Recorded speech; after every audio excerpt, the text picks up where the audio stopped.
Rasputin song ഒന്ന് മാത്രം മതി ഡോക്ടർ ജാനകി ഓംകുമാറിനെ തിരിച്ചറിയാനായിട്ട്. ഇന്ന് ഡോക്ടേഴ്സ് ഡേയിൽ എൻ്റെ കൂടെയുള്ളത് മറ്റാരുമല്ല, നിങ്ങളുടെ എല്ലാം സ്വന്തം ഡോക്ടർ ജാനകി ഓംകുമാറാണ്. Welcome Janaki. Welcome ma'am, thank you. Janaki Omkumar, ഈ പേരിൽ തന്നെ ഉണ്ടല്ലോ ഒരു വെറൈറ്റി. അതുപോലെ തന്നെ കലയും ഡാൻസിങ് ഡോക്ടർ, അങ്ങനെയാണ് ഡോക്ടർ ജാനകി അറിയപ്പെടുന്നത്. അപ്പം കലയും അതുപോലെ തന്നെ ഡോക്ടർ പ്രൊഫഷനും മെഡിക്കൽ പ്രൊഫഷനും കോണ്ടന്റ് ക്രിയേഷനും ഇതെല്ലാം കൂടെ എങ്ങനെ ഒരുമിച്ച് കൊണ്ടുപോകുന്നു? ഞാൻ വളരെ ചെറുപ്പം മുതലേ തന്നെ എന്നെ എക്സ്ട്രാ കരിക്കുലേഴ്സും പഠിത്തവും ഒരുമിച്ച് കൊണ്ടുപോകണം എന്ന് പഠിപ്പിച്ചിട്ടുള്ള ഇതാണ് എൻ്റെ പേരൻസ്. അങ്ങനെ ഒരു കണ്ടീഷനിങ് ആയിരുന്നു. കുറെയൊക്കെ ഞാൻ പക്ഷെ നല്ല എൻജോയും ചെയ്തിട്ടുണ്ട്. അത് ഒരിക്കലും അതൊരു ബുദ്ധിമുട്ടായിരുന്നില്ല. ഒരിക്കലും അതൊരു ബുദ്ധിമുട്ടായിരുന്നില്ല. ഏതെങ്കിലും ഒന്നും ഇല്ലെങ്കിലാണ് എനിക്കൊരു ബുദ്ധിമുട്ട് ഉണ്ടാവാറ്. അപ്പോൾ അതിലൂടെ തന്നെ വളരെ ചെറുപ്പം മുതലേ അങ്ങനെ തന്നെ ട്രെയിൻഡ് ആയതുകൊണ്ട് കുറേ അധികം ടൈം മാനേജ്മെന്റ് സ്കിൽസ് ബെറ്റർ ആണ് എന്ന് എനിക്ക് തോന്നിയിട്ടുണ്ട്. പിന്നെ ഒരു 9ാം ക്ലാസ് 10ാം ക്ലാസ് ഒക്കെ എത്തുമ്പോൾ പലപ്പോഴും എല്ലാവരും പറയും ഇനിയിപ്പോൾ പഠിത്തത്തിലേക്ക് കൂടുതൽ ശ്രദ്ധിക്കേണ്ട സമയമായില്ലേ, ഇനി എന്തിനാ ഈ എക്സ്ട്രാ കരിക്കുലർ മാത്രം എന്ന് പറയുന്നൊരു പ്രവണതയുണ്ടല്ലോ. പക്ഷെ അപ്പോഴും എൻ്റെ പേരൻസ് വളരെ സപ്പോർട്ടീവ് ആയിരുന്നു. MBBS പോയപ്പോഴും അതെ, എൻ്റെ കോളേജിൽ ഒരുപാട് ടാലൻസ് നഴ്ച്ചർ ചെയ്യുന്നൊരു സെറ്റപ്പ് ആയിരുന്നു. ടീച്ചേഴ്സ് ആണെങ്കിലും അതെ, സ്റ്റുഡൻസ് ആണെങ്കിലും അതെ, പഠിത്തത്തിനോടൊപ്പം അത് നഴ്ച്ചർ ചെയ്യുന്നൊരു ഞങ്ങൾക്ക് എല്ലാവർക്കും കിട്ടിയത്. അതെ, അങ്ങനെയൊക്കെ പറയാം. എല്ലാവരുടെയും സപ്പോർട്ട് കൊണ്ട് മാത്രമാണ് അങ്ങനെ ഒരു രണ്ട് ബാലൻസ് ചെയ്യാൻ പറ്റുന്ന ഒരു ഇൻഡിവിജ്വൽ ആയിട്ട് ഇന്നിപ്പോ നിൽക്കുന്നത്. ഒരു ഒട്ടും സ്ട്രഗിൾ ഇല്ലാതെ തന്നെ ഡോക്ടർ പ്രൊഫഷനും അതുപോലെ തന്നെ കോണ്ടന്റ് ക്രിയേഷനും എവറിത്തിങ് എല്ലാം നന്നായിട്ട് മാനേജ് ചെയ്ത് കൊണ്ടുപോകുന്നു. കുഴപ്പമൊന്നുമില്ല. കുറച്ച് ടൈം വൈസ് ചിലപ്പോൾ ടൈറ്റായിട്ടൊക്കെ തോന്നും, പക്ഷെ എന്നാൽ പോലും ഐ എൻജോയ് ഇറ്റ്. സോ ഒരു സ്ട്രെസ് അല്ലാത്തടത്തോളം അത് ഒരു പ്രശ്നമില്ലല്ലോ. ഇപ്പൊ തിരിഞ്ഞാലോചിക്കുമ്പോൾ ഒരു പേഴ്സൺ എന്ന നിലയിൽ രണ്ടും എൻ്റെ ലൈഫിന്റെ വലിയ പാർട്ടാണ്. എക്സ്ട്രാ കരിക്കുലേഴ്സും അതെ, പഠിക്കുന്നതും അതെ. എപ്പോഴും ഒരു ഡോക്ടർ അവരുടെ പേഷ്യൻസിന്, ആരാണോ തങ്ങളുടെ അടുത്തേക്ക് വരുന്ന പേഷ്യൻസിന് മരുന്നുകൾ മാത്രമല്ല, ഒരു ആത്മവിശ്വാസം, പ്രത്യേകിച്ച് നമ്മുടെ ഈ ഇന്ത്യൻ കൾച്ചറിൽ നമ്മുടെ ഒരു സിനാരിയോയിൽ ഡോക്ടറെ ഒന്ന് കണ്ടാൽ മതി എന്ന് പറയുന്ന ഒരു അങ്ങനെ ഒരു കാര്യം തന്നെ ഉണ്ടല്ലോ. അപ്പം ജാനകിയുടെ അടുത്തേക്ക് വരുന്ന പേഷ്യൻസിന് എത്രത്തോളം ആത്മവിശ്വാസം പകർന്നു കൊടുക്കാൻ സാധിക്കുന്നുണ്ട്? ഞാൻ എന്നെ കൊണ്ടാവുന്ന വിധത്തിൽ നന്നായി പെരുമാറാനും കോൺഫിഡൻസ് പകർന്നു നൽകാനും ശ്രമിക്കാറുണ്ട്. അതിനൊരു വലിയ ഇമ്പാക്റ്റ് ഉണ്ടെന്ന് തന്നെയാണ് ഞാൻ വിശ്വസിക്കുന്നത്. ഇപ്പോൾ നമുക്കെന്ന് പറഞ്ഞാൽ ഒരു ഡോക്ടർക്ക് അതൊരു വർക്കിംഗ് ഡേ ആണ്. വരുന്ന രോഗിക്ക് ഒരുപാട് ചോദ്യങ്ങളും ആദികളും ഒക്കെ ഉള്ളൊരു ദിവസമായിരിക്കും. അപ്പോൾ അതെല്ലാം നമ്മൾ അഡ്രസ്സ് ചെയ്യാൻ ഞാൻ കഴിവതും ശ്രമിക്കാറുണ്ട്. പിന്നെ എനിക്ക് തോന്നുന്നു നമ്മൾ വരുന്ന പേഷ്യൻറ്റിനെ നമ്മുടെ ഒരു സ്വന്തം ആളെ പോലെ അല്ലെങ്കിൽ ഒരു സ്വന്തം വ്യക്തിയെ പോലെ കണ്ടു കഴിഞ്ഞാൽ എപ്പോഴും നമുക്ക് അവരെ കുറച്ചുകൂടെ നന്നായി ചികിത്സിക്കാനും അവരെ കെയർ ചെയ്യാനും സാധിക്കും. പിന്നെ എല്ലാത്തിനും അപ്പുറം നമ്മളിലൊരു വിശ്വാസം ഉണ്ടെങ്കിലല്ലേ നമ്മൾ കൊടുക്കുന്ന മരുന്നിനോടാണെങ്കിലും നമ്മൾ കൊടുക്കുന്ന അഡ്വൈസിനോടാണെങ്കിലും അവർ കംപ്ലൈന്റ് ആയിട്ട് നമ്മുടെ കണ്ണുകളിലൂടെ അവർക്ക് പകർന്നു കൊടുക്കണം. അതെ, ഏറ്റവും ഡിമാൻഡിങ് ആയിട്ടുള്ളൊരു പ്രൊഫഷനാണല്ലോ ഇത്. അതുപോലെ തന്നെ ഇതിനകത്ത് സ്ട്രഗിൾസും ഇല്ലേ? അപ്പോൾ എങ്ങനെയാണ് ഈ സ്ട്രഗിൾസിനെ മാനേജ് ചെയ്യുന്നത്? ഇതിലിപ്പോൾ സ്ട്രഗിൾസിനെ പറ്റി പറയുകയാണെങ്കിൽ നമ്മൾ എൻ്റെ കേസിലൊക്കെ ഒരു 11ാം ക്ലാസ് 12ാം ക്ലാസ് മുതൽ നമ്മൾ നീറ്റ് പ്രിപ്പറേഷൻ മുതൽ തുടങ്ങുന്നതാണല്ലോ. അതിനുശേഷം ഇനിയിപ്പോൾ MBBS ഒരു 6 വർഷം, അതിനുശേഷം PGക്ക് ഒരു 3 to 4 years, സൂപ്പർ സ്പെഷ്യാലിറ്റി ഒരു 3 to 4 years. ഇതിൻ്റെയൊക്കെ കൂടെ വളരെ ടഫായിട്ടുള്ള വർക്കിംഗ് അവേഴ്സും ഉണ്ട്, വളരെ ടഫായിട്ടുള്ള എക്സാംസും ഉണ്ട്. പക്ഷെ ഇതൊക്കെ നമുക്ക് മാനേജ് ചെയ്യാം. എനിക്ക് തോന്നുന്നു ഇതെല്ലാം നമുക്ക് മറികടക്കാവുന്ന ചാലഞ്ചസ് തന്നെയാണ്. ഇതിലെ ഡിഫിക്കൽട്ടി എന്ന് പറയുന്നത് നമ്മുടെ തന്നെ ഫിസിക്കൽ ആൻഡ് മെന്റൽ ഹെൽത്തിന് കൺസിഡറേഷൻ അധികം കൊടുക്കാൻ പറ്റാറില്ല. പലപ്പോഴും ഡോക്ടേഴ്സിന് സമയത്ത് ആഹാരം കഴിക്കാൻ പറ്റാറില്ല. എത്രയോ ഡ്യൂട്ടികൾ അങ്ങനെ എടുക്കേണ്ടി വരുന്നുണ്ട്. നമ്മൾ ഫുഡ് സ്കിപ്പ് ചെയ്ത്, ഉറക്കം സ്കിപ്പ് ചെയ്ത് എത്രയോ ഡ്യൂട്ടികൾ അങ്ങനെ എടുക്കേണ്ടി വരാറുണ്ട്. അപ്പോൾ അതൊരു സ്ട്രഗിൾ തന്നെയാണ്. ബാക്കിയെല്ലാം നമുക്ക് ഡീൽ ചെയ്യാം. പക്ഷെ ഇതെന്ന് പറഞ്ഞാൽ നമ്മളും സാധാരണ മനുഷ്യനല്ലേ, ഒരു സൂപ്പർ പവറും ഇല്ലാത്ത സാധാരണ മനുഷ്യനാണ്. പക്ഷെ പലപ്പോഴും ഡോക്ടേഴ്സിനെ ഏതോ സൂപ്പർ ഹീറോസിനെ ഹീറോയിൻസിനെ പോലെയാണ് കാണാറുള്ളത്. അതെന്തോ ഒരു അങ്ങനെ ഒരു തെറ്റിദ്ധാരണ നിലനിൽക്കുന്നുണ്ട്. പക്ഷെ നമ്മൾ സാധാരണ മനുഷ്യർ തന്നെയാണ്. വിശപ്പും വിയർപ്പും ഉറക്കവും ഒക്കെ ഉള്ള സാധാരണ മനുഷ്യരാണ്. ഇപ്പോൾ ഡോക്ടേഴ്സിനെതിരെയുള്ള അതിക്രമങ്ങൾ ഇപ്പോൾ ഡോക്ടർ വന്ദന നമ്മുടെ ഉള്ളിലൊരു തീരാ ദുഃഖമായി നിൽക്കുന്നുണ്ട്. അപ്പോൾ ഇപ്പോഴും ഡോക്ടേഴ്സ് ജോലി ചെയ്യുന്ന സ്ഥലങ്ങൾ സേഫ്റ്റി അല്ല, അല്ലെങ്കിൽ അത്തരത്തിലുള്ള ഡോക്ടേഴ്സിനെതിരെയുള്ള അതിക്രമങ്ങൾക്ക് നമുക്ക് എന്ത് സ്റ്റെപ്പ് എടുക്കാൻ പറ്റും, ഒന്ന് പറയാമോ? ഇപ്പോൾ ഡോക്ടേഴ്സ് മാത്രമല്ല, എല്ലാ തരത്തിലുള്ള ഹെൽത്ത് കെയർ സ്റ്റാഫും എപ്പോഴും അങ്ങനത്തെ ഒരു റിസ്ക് ഉണ്ട് എല്ലാവർക്കും, അത് നിലനിൽക്കുന്നുണ്ട്. അപ്പോൾ ഹോസ്പിറ്റൽസ് എന്ന് പറയുന്നത് കുറച്ചൊരു ഇമോഷണലി ചാർജ്ഡ് ആയിട്ടുള്ളൊരു സ്ഥലമാണല്ലേ. അപ്പോൾ എനിക്ക് തോന്നിയിട്ടുള്ള പലപ്പോഴും വസ്തുതകൾ നോക്കാതെ ആൾക്കാർ പ്രതികരിക്കുന്ന സന്ദർഭങ്ങളാണ് ഉണ്ടാവാറുള്ളത്. അതാണ് മെയിനായിട്ട് ഈ ഇതുപോലുള്ള ഇൻസിഡൻസിൻ്റെ കാരണമാകുന്നത്. എനിക്ക് തോന്നുന്നത് ഇപ്പോൾ നമ്മുടെ സാധാരണ മറ്റേത് ജോലിയും പോലെ നമ്മുടെ വർക്ക് പ്ലേസ് ആണ് ഒരു ഹോസ്പിറ്റൽ എന്ന് പറയുന്നത്. ഡോക്ടർമാർക്കല്ലേ, എല്ലാ ഹെൽത്ത് കെയർ സ്റ്റാഫിനും അങ്ങനെ തന്നെയാണ്. അപ്പോൾ ആ വർക്ക് പ്ലേസ് സേഫ്റ്റി എൻഷുർ ചെയ്യുക എന്നുള്ളത് നമ്മുടെ എംപ്ലോയർ ചെയ്യേണ്ട ഒരു കാര്യമാണ്. നമ്മൾ ഏറ്റവും അധികം ഇമ്പോർട്ടൻ്റ് ആയ ഡിസിഷൻസ് എടുക്കേണ്ട ഒരു സ്ഥലമാണ് ഹോസ്പിറ്റൽസ്. അപ്പോൾ നമുക്ക് നല്ല മനസ്സമാധാനത്തോടെ അങ്ങനെ ജോലി ചെയ്താലേ കറക്റ്റായിട്ടുള്ള ഡിസിഷൻസ് എടുക്കാനും നമുക്ക് സാധിക്കുകയുള്ളൂ.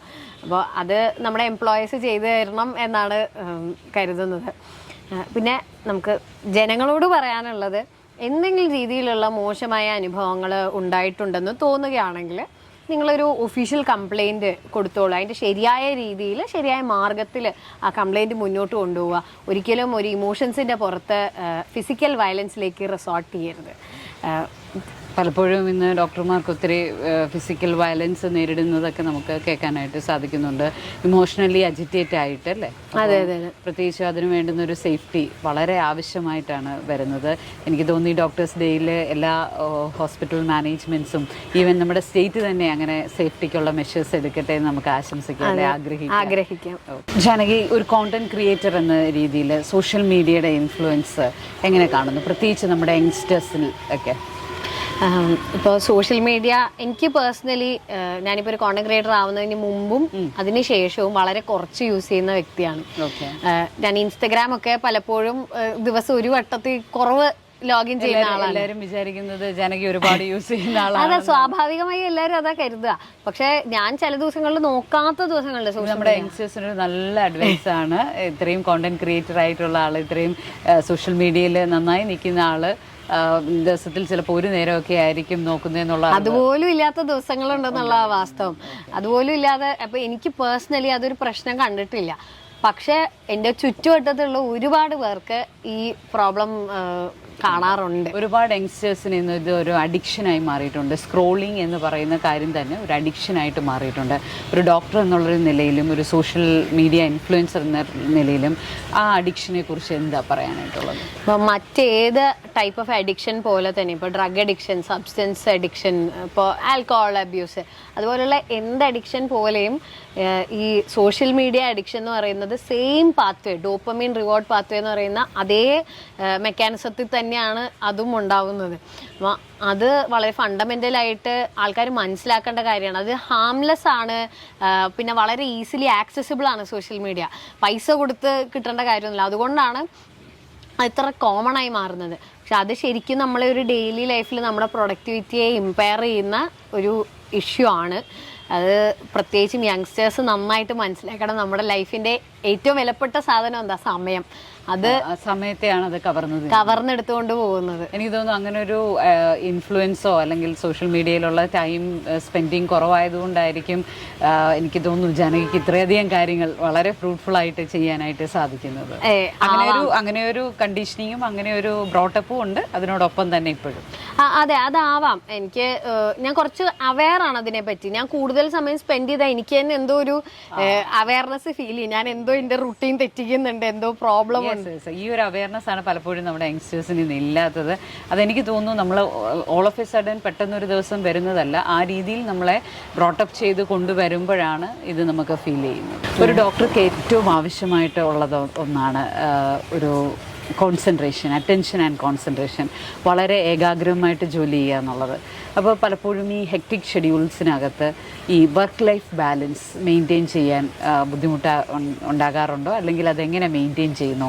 ഇപ്പോൾ സാധാരണ ഒരാളെ സംബന്ധിച്ച് പോലും എസ്പെഷ്യലി ലേഡീസുടെ ആകുമ്പോൾ വീടും ഓഫീസും അല്ലെങ്കിൽ വർക്ക് ലൈഫും കൂടെ മാനേജ് ചെയ്യാൻ സാധിക്കാറില്ല. പലപ്പോഴും ഞങ്ങൾക്ക് ഏറ്റവും കൂടുതൽ ക്ലയൻസ്, ആത്മയിലെ ഒരു ക്ലയൻസിൻ്റെ കൂട്ടത്തിലൊരു മെജോറിറ്റിയും വരുന്നത് ഹെൽത്ത് പ്രൊഫഷണൽസാണ്. അപ്പോൾ എങ്ങനെയാണ് ഡോക്ടർ അങ്ങനെ അതിനെ ഒന്ന് മെയിൻറ്റെയിൻ ചെയ്യുന്നത്? ഇപ്പോൾ ഏകാഗ്രമായ മനസ്സ് എന്നൊക്കെ പറയുമ്പോൾ എനിക്ക് തോന്നുന്നു ഡെഡിക്കേഷനിലൂടെയാണ് നല്ലൊരു ശതമാനം നമ്മുടെ ക്വാളിറ്റി കീപ്പ് ചെയ്യാൻ പറ്റുന്നത്. നമ്മുടെ ഒരു കാര്യം ചെയ്യുന്നതിലുള്ള കോൺസെൻട്രേഷൻ നമ്മൾ അതിനോട് എത്രത്തോളം ഡെഡിക്കേറ്റഡ് ആണ് എന്നുള്ളതിനനുസരിച്ചിരിക്കുമല്ലോ. അപ്പോൾ കഴിവതും എല്ലാം ഡെഡിക്കേറ്റഡ് ആയിട്ട് നല്ല ക്വാളിറ്റി മെയിൻറ്റെയിൻ ചെയ്യാൻ ഞാൻ ശ്രമിക്കും. പിന്നെ വർക്ക് ലൈഫ് ബാലൻസിനെ പറ്റി പറയുകയാണെങ്കിൽ, ഇപ്പോൾ ഒരു ആക്റ്റീവായ ഒരു ഡോക്ടറാണെങ്കിൽ എത്രയൊക്കെ പറഞ്ഞാലും നമുക്ക് എസെൻഷ്യൽ ആയിട്ടുള്ള നമ്മുടെ കാര്യങ്ങൾക്കൊക്കെ ഓടി എത്താനായിട്ട് നല്ല അത്യാവശ്യം ടൈം മാനേജ്മെൻറ്റ് സ്കിൽസ് ഉണ്ടെങ്കിൽ നമുക്ക് സാധിക്കും. പക്ഷേ എല്ലാ ഫാമിലി ഫങ്ഷൻസ് അറ്റൻഡ് ചെയ്യാനും അല്ലെങ്കിൽ ബാക്കിയുള്ള പ്രൊഫഷൻസിലെ ഫ്രണ്ട്സിൻ്റെ കൂടെ ട്രിപ്പ് പോവുക, അവർ ടൈം ലിഷർ ആക്ടിവിറ്റീസിൽ സ്പെൻഡ് ചെയ്യുന്ന പോലെ നമുക്ക് പറ്റിയെന്ന് വരില്ല. അതൊരു വസ്തുത തന്നെയാണ്. അപ്പോൾ ഞാൻ കഴിവതും ഏറ്റവും നന്നായി ടൈം മാനേജ് ചെയ്യാനാണ് ശ്രമിക്കാറുള്ളത്. പിന്നെ ബാക്കി കുറച്ചൊക്കെ ഈ പ്രൊഫഷൻ്റെ പാർട്ടാണ്. ഓക്കെ. പലപ്പോഴും കലയുമായിട്ട് അടുത്ത് നിൽക്കുന്നത് കൊണ്ട് അതിൽ നിന്ന് കിട്ടുന്ന ഒരു എൻജോയ്മെൻറ്റ് പ്രൊഫഷനിൽ മുന്നോട്ട് പോകാനൊരു സ്പിരിറ്റായി മാറാറുണ്ടോ? ഉറപ്പായിട്ടും. അതിപ്പോൾ മാത്രമല്ല, ചെറുതിലേ മുതലേ അതെ. നമുക്ക് ഇപ്പോൾ എന്തെങ്കിലും കലാപരമായിട്ടുള്ള കാര്യങ്ങൾ അല്ലെങ്കിൽ എക്സ്ട്രാ കരിക്കുലേഴ്സിൽ നിന്ന് നമുക്ക് അതിൽ അച്ചീവ്മെന്റ് തന്നെ ആവണമെന്നില്ലല്ലോ. നമുക്ക് അത് വെറുതെ പാർട്ടിസിപ്പേഷൻ തന്നെ നമുക്കൊരു സന്തോഷം തരും. ആ ഒരു ഡ്രൈവ് നമ്മളെ മറ്റു കാര്യങ്ങളിൽ, ഇപ്പോൾ പഠിത്തം എന്ന് പറയുന്നത് കുറച്ചുകൂടി ഒരു ബോറിംഗ് ആയിട്ടുള്ള പാർട്ടാണ് ചെറുപ്പത്തിലൊക്കെ നോക്കുമ്പോൾ. അപ്പോൾ അതിനെ സപ്പോർട്ട് ചെയ്യാനും ഡ്രൈവ് ചെയ്യാനും അതിൽ നിന്ന് കിട്ടുന്നൊരു എനർജി എന്നും ഹെൽപ്ഫുൾ ആയിരുന്നു. അതുപോലെ ജാനകി പിന്നെ റീസെൻ്റ് ഒരു വീഡിയോയിൽ അമ്മയെക്കുറിച്ച് പറയുന്നുണ്ട്.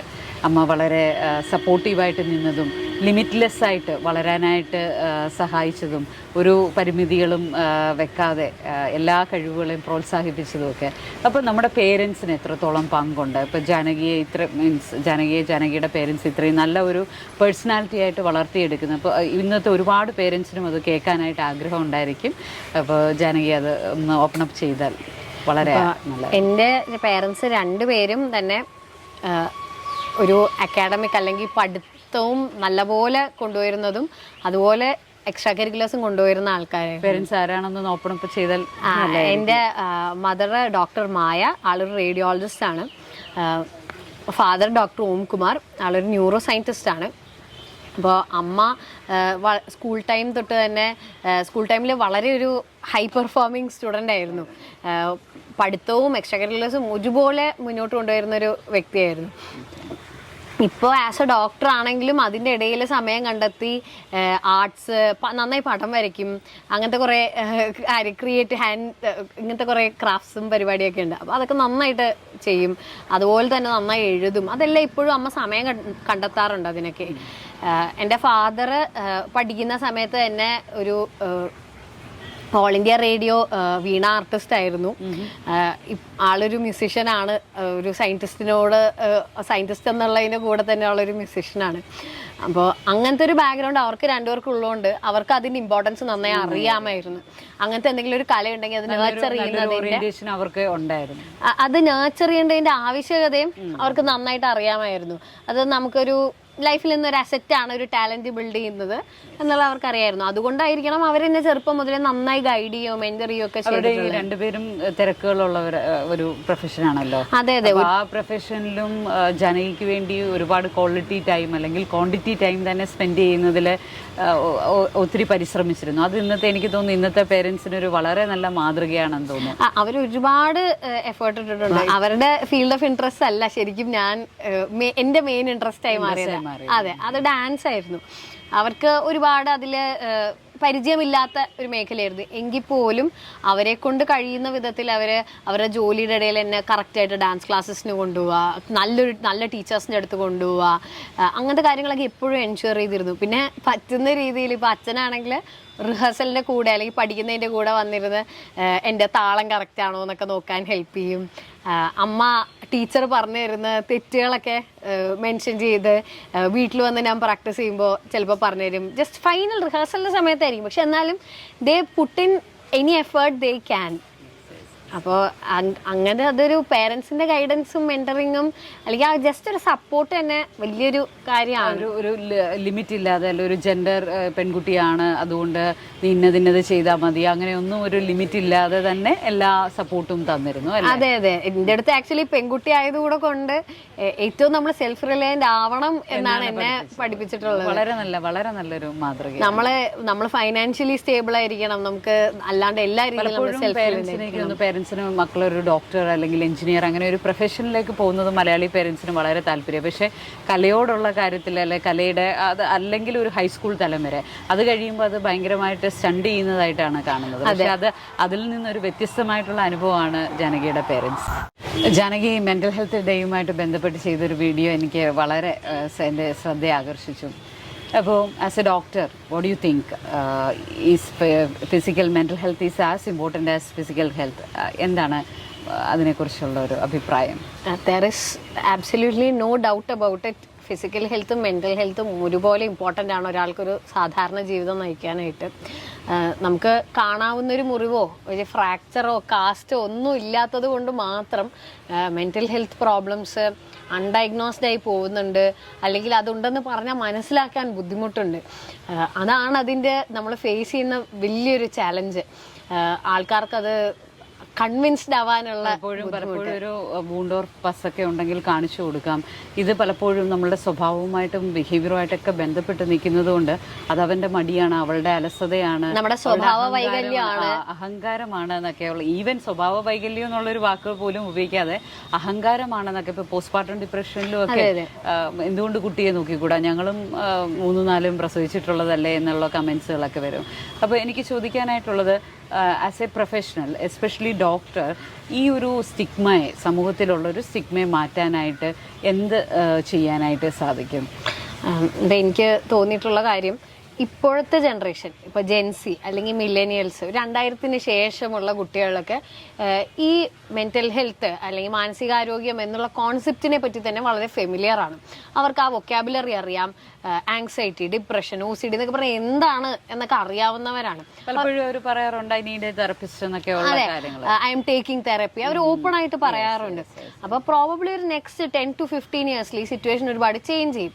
പക്ഷെ കറൻറ്റ്ലി നമ്മൾ ഫേസ് ചെയ്യുന്ന ഇഷ്യൂ എന്ന് പറഞ്ഞാൽ അതിന് തൊട്ട് മുന്നത്തെ ജനറേഷൻ, അതായത് നമ്മുടെ പാരൻസ്, ടീച്ചേഴ്സ്, അങ്ങനൊരു നിലയിൽ നിൽക്കുന്ന നമ്മുടെ എൽഡേഴ്സിന് പലപ്പോഴും ഈ കോൺസെപ്റ്റ് മനസ്സിലാക്കാൻ ബുദ്ധിമുട്ടുണ്ട് കാണാറുണ്ട്. തീർച്ചയായിട്ടും. അപ്പോൾ അവരെ ഇപ്പൊ പെട്ടെന്നൊരു ദിവസം നമുക്ക് പറഞ്ഞു മാറ്റാൻ സാധിക്കില്ല.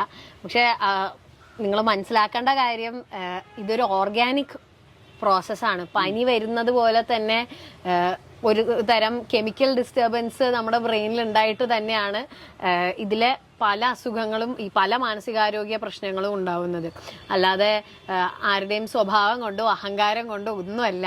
അപ്പോൾ അതിനെ അങ്ങനെ തന്നെ കാണാൻ ശ്രമിക്കുക. പിന്നെ ഹോർമോണൽ ചേഞ്ചസ് നടക്കുന്നു, അത് മറ്റത് നമ്മുടെ ശരീരത്തെ അഫക്റ്റ് ചെയ്യുന്നുണ്ടെങ്കിൽ ഇത് നമ്മുടെ മൈൻഡിന്റെ തോട്ട് പാറ്റേൺസിനെയാണ് അഫക്റ്റ് ചെയ്യുന്നതെന്നുള്ള ഒരു ക്ലാരിറ്റി. അതെ. അപ്പോൾ എനിക്ക് അവസാനമായിട്ട് ചോദിക്കാനുള്ളത്, നമ്മുടെ സമയം ലിമിറ്റഡ് ആകാണ്, അപ്പോൾ അവസാനമായിട്ട് ചോദിക്കാനുള്ളത്, ആസ് എ ഡോക്ടർ പലപ്പോഴും ഞാൻ കണ്ടിട്ടുള്ളത് മെഡിക്കൽ പ്രൊഫഷണൽസ് ആണ് ഒത്തിരി അഫക്റ്റഡ് ആകുന്നതും, എന്നാൽ പോലും പലപ്പോഴും മെഡിക്കൽ പ്രൊഫഷണൽസ് പോലും, ഡോക്ടേഴ്സ് പോലും ഇതിനെ ഒന്ന് അഡ്രസ്സ് ചെയ്യാനോ അഡ്മിറ്റ് ചെയ്യാനോ പലപ്പോഴും ശ്രമിക്കാറില്ല. എനിക്ക് തോന്നാറുണ്ട് ഡോക്ടേഴ്സിന് ഇത് കുറച്ചും കൂടി എഫക്റ്റീവായിട്ട് ജനങ്ങളിലേക്ക് ഈ ഒരു അവയർനെസ് കൊടുക്കാൻ സാധിക്കുമെന്ന്. അപ്പോൾ അതിന് ജാനകി എന്താണ് ആസ് എ ഡോക്ടർ എന്തൊക്കെ മെഷേഴ്സ് ആണ് എടുക്കാനായിട്ട് ആഗ്രഹിക്കുന്നത്? ഇപ്പോൾ മൾട്ടിപ്പിൾ ലെവൽ ഇന്റർവെൻഷൻ വേണ്ട കാര്യമാണ്. നമുക്ക് എല്ലാം everything is not in the scope of our discussion. അതിൽ 1-2 കാര്യം എന്ന് വെച്ചാൽ, ഒന്ന് ഫിസിക്കൽ എക്സസൈസിൻ്റെ ഇമ്പോർട്ടൻസ്. നമ്മൾ വെയിറ്റ് ലോസിനും ബോഡി ബിൽഡിങ്ങിനും ഒക്കെ അപ്പുറം ഫിസിക്കൽ എക്സസൈസ് റെഗുലറായിട്ടുണ്ടെങ്കിൽ അത് നമ്മുടെ മെൻ്റൽ ഹെൽത്ത് മെയിൻറ്റെയിൻ ചെയ്യാനായിട്ട് എത്രത്തോളം അത് ഹെൽപ്പ് ചെയ്യും എന്നുള്ളത് പലർക്കും ധാരണയില്ല. അപ്പോൾ അത് നമ്മളൊരു സ്കൂൾ ലെവലിലെ കുളിക്കുന്നത് ഹൈജീൻ ഇമ്പോർട്ടൻ്റ് ആണെന്ന് പഠിപ്പിക്കുന്നത് പോലെ ഇതും പഠിപ്പിക്കണം. അതൊരു കാര്യം. പിന്നെ എനിക്ക് തോന്നിയിട്ടുണ്ട് ഹോസ്പിറ്റൽ ലെവലിൽ തന്നെ നമ്മൾ ഡോക്ടേഴ്സ് ഹെൽത്ത് കെയർ ലെവലിൽ തന്നെ അധികം അഡ്രസ്ഡ് അല്ലാത്ത പോസ്റ്റ്മോർട്ടം ഡിപ്രഷൻ, പോസ്റ്റ്മോർട്ടം ബ്ലൂസ്, അല്ലെങ്കിൽ ജെറിയാട്രിക് ഡിപ്രഷൻ, ഇങ്ങനത്തെ കാര്യങ്ങൾ കുറച്ച് അഡ്രസ്സ് ചെയ്യണം. എന്നിട്ട് ആൾക്കാർക്ക് അതിനെ പറ്റി ഇപ്പൊ ഹൈപ്പർ ടെൻഷനെയും ഡയബറ്റീസിനെയൊക്കെ പറ്റി ക്ലാസ് എടുത്തു കൊടുക്കുന്ന പോലെ ഇതുമൊക്കെ പറഞ്ഞു കൊടുക്കണം. ഡിപ്രഷനും ഉണ്ടെന്ന് ഡോക്ടേഴ്സിലൂടെ തന്നെ കൊടുക്കണം. പിന്നെ ഏറ്റവും വലിയ പ്രശ്നം എന്ന് വെച്ചാൽ നമുക്കൊരു പ്രോബ്ലം ഉണ്ടെന്ന് നമുക്ക് തന്നെ തോന്നുകയാണെങ്കിൽ നമ്മൾ ഒരിക്കലും ഒരു പ്രൊഫഷണൽ അടുത്ത് പോയി ഹെൽപ്പ് സീക്ക് ചെയ്യുന്നത് ഡിലേ ചെയ്യരുത്. അത് പലർക്കും ഭയങ്കര മടിയാണ്. ഒരു സ്റ്റിഗ്മ കാരണം ഇങ്ങനെ പോകാതിരിക്കും, ഒരു സൈക്കാട്രിസ്റ്റിനെയോ സൈക്കോളജിസ്റ്റിനെയോ ഒക്കെ കാണാനുള്ള സ്റ്റിഗ്മ കാരണം. അതെ, പലർക്കും അത് എന്നെ മറ്റുള്ളവർ കാണുമോ എന്നൊക്കെ ഉള്ളൊരു പേടിയാണ്. പിന്നെ ഏറ്റവും വലിയ പ്രശ്നം എന്ന് പറഞ്ഞാൽ ആൾക്കാർക്ക് പ്രൈവസിയും കോൺഫിഡൻഷ്യാലിറ്റിയും ഒക്കെ മെയിൻറ്റെയിൻ ചെയ്യാൻ പറ്റുമോ എന്നുള്ളതാണ്. അപ്പോൾ നേരിട്ട് ഒരു ഫിസിക്കലി ഇൻ പേഴ്സൺ പോകാൻ പറ്റില്ല എന്നുണ്ടെങ്കിൽ നല്ല ഓൺലൈൻ സർവീസസ് കോൺഫിഡൻഷ്യൽ ആയിട്ട് അവരുടെ ഫിംഗർ ടിപ്പിൽ അവരുടെ അടുത്തേക്ക് നമ്മുടെ മൊബൈൽ ഡിവൈസസിൽ തന്നെ ആക്സസ് ചെയ്യാൻ പറ്റുന്ന ഓൺലൈൻ സർവീസസ് യൂസ് ചെയ്യുക. നല്ല ട്രസ്റ്റഡ് ആയിട്ടുള്ള പ്രൊഫഷണൽസിനെ തന്നെ യൂസ് ചെയ്ത് ഓൺലൈൻ സർവീസസ് യൂസ് ചെയ്ത് അങ്ങനെയെങ്കിലും പ്രൊഫഷണൽ ഹെൽപ്പ് എടുക്കുക. അല്ലാതെ അത് ഹെൽപ്പ് ഡിനൈ ചെയ്യാന്ന് പറയുന്നത് ഭയങ്കര എളുപ്പമാണ്. പിന്നെ ആവാം, എനിക്ക് കുഴപ്പമില്ല, പിന്നെ അത് പറയാൻ. പക്ഷെ അത് എടുത്തു കഴിഞ്ഞാൽ അതിന്റെ വ്യത്യാസം മനസ്സിലാവുകയുള്ളൂ. Okay, thank you so much. ഇപ്പോൾ നമ്മുടെ കൂടെ ഡോക്ടേഴ്സ് ഡേയിൽ നമ്മുടെ കൂടെ ആത്മയുടെ ഈ ഒരു സെലിബ്രേഷനിൽ കൂടെ ഉണ്ടായിരുന്നത് ഡോക്ടർ ജാനകിയാണ്. ഡോക്ടർ ജാനകി വളരെ വിശദമായിട്ട് കുറേയേറെ കാര്യങ്ങൾ എല്ലാവർക്കുമായിട്ട് പങ്കുവെച്ചു. അതിലൊത്തിരി സന്തോഷമുണ്ട്. ഞങ്ങളുടെ ഈ ഒരു പിന്നെ റിക്വസ്റ്റ് സ്വീകരിച്ച് ഇവിടെ വരാനും ഇത്രയും കാര്യങ്ങൾ നമുക്ക് പറഞ്ഞു തരാനും ഒക്കെ ആ ഒരു പിന്നെ മനസ്സ് കാണിച്ചതിൽ ഒത്തിരി ഒത്തിരി നന്ദിയുണ്ട്. നമുക്ക് ഇനിയും കൂടുതൽ വിശേഷങ്ങളുമായിട്ട് അടുത്ത എപ്പിസോഡുകളിൽ കാണാം. Thank you. എല്ലാവർക്കും, എല്ലാ ഡോക്ടേഴ്സിനും ഒരു ഹാപ്പി ഡോക്ടേഴ്സ് ഡേ ആശംസിക്കുന്നു. Happy, especially happy doctors day. Thank you so much to Aathma for having me. Thank U.